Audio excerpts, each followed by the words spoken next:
Is failure an inevitable part of the entrepreneurial journey, or can it be avoided with proper planning? Start us off, Sarcastic Steve. I think it's absolutely inevitable. But I think it was like that last episode, the one before, no matter how much you plan, it's going to be 10 times harder than whatever you think it's going to be. So you can plan, you can be detailed and this and that. You will screw up. You will, you will scrape, you'll bump your knees and so on. But that's part of the process.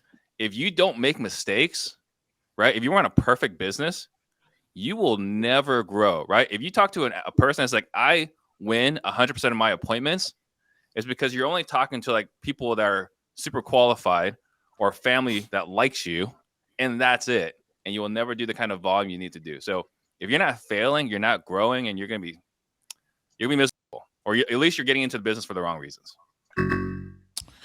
Very nice, Steve. Very nice. All right. Next up, CJ, what are your thoughts? Inevitable, or can it be avoided? No, I don't think failure can be avoided when you're striving towards new levels, new goals, new challenges, new opportunities.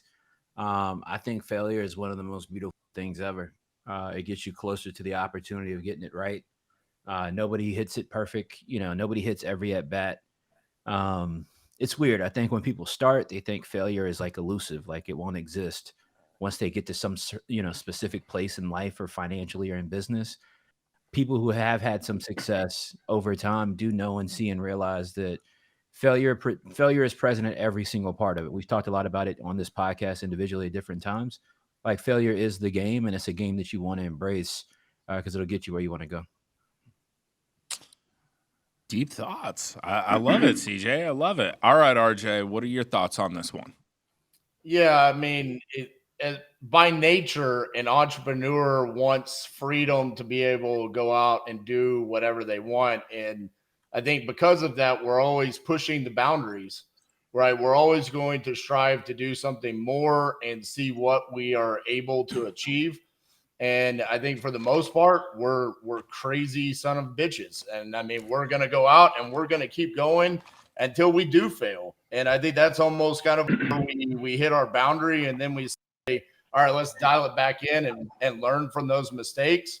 And then let's try to push back and see if we can exceed where we got from the last time. And I see that over and over and over again from different entrepreneurs. And I agree with CJ. I think failure can be a beautiful thing if it's used the right way. If you don't allow it to cripple you and you allow it to learn and grow and push the boundaries the next time.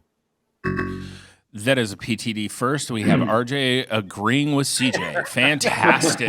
Man, this show is shaping up. All right, Leon, what are your thoughts? 420, man. Shout out to 420. I think that if I'm not disagreeing, but just to define a little bit deeper, I think the word failure is a little strong.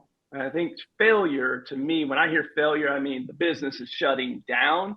I think RJ used a better word, which is mistakes, losses. These types of things are inevitable. They're part of the maturation process of your human life as well as your business life. It comes with the territory, especially if you're pushing the boundaries. To Steve's point earlier, you're only seeing 3 people a week and you're winning on all of those appointments. You're not seeing enough people. You're not growing. You're not scaling, which is what most people that listen and watch this show, what they want to do. So you can have the best game plan in the world. Look at professional sports or 11-year-old basketball that I coach every single weekend. We can have the best game plan in the world. But those kids learn the most from the mistakes that they make on the court, and that's why you coach them up. Same thing from a business standpoint. So I would advise that when always trying to plan to not fail, but to learn, is to seek wise counsel. I don't care if it's a community like CG or coaching like a community like the U or any of the coaching that these gentlemen do. Seek wise counsel to make sure that those losses and those mistakes that you make are not big enough to create failure long term.